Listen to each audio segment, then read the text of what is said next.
Sizda hech qanaqa aloqa bo'lmaganmi? Siz hech kim bilan yotmaganmisiz? Siz bir narsa u yoqqa qiningizga kiritmaganmisiz? Demak, ishoningki, sizda qizlik parda butun bo'ladi. Hozirgi kunda juda ham ko'p qizlarimiz mana shunaqa shikoyat bilan kelyapti. Nargiza, bir ko'rib bering, men qiz bolamanmi, o'zi yo'q. Ya'ni men qiz bolamanmi, yo'qmi degan qo'rquv bor.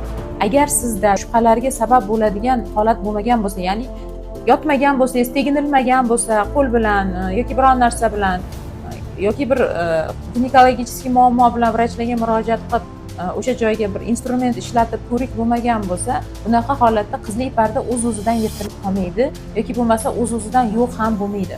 Bunaqa holatda hech qanaqa vrachga borib ko'rinish shart emas. Ya'ni ishoninglar qizlar, qizlik o'z-o'zidan yirtilib qoladigan yoki yo'qolib qoladigan yoki bo'lmasa ba'zi birovlarda bo'ladi, menstruatsiyam bilan tushib qoldi meni qizligim degan qo'rquv bo'ladi. Mana shu narsalar bo'lmagan gaplar.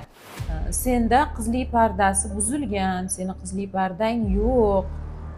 Men seni agar xohlasang, to'yingni oldin kelsang, qizlik pardang butunligini tiklab tikib beraman.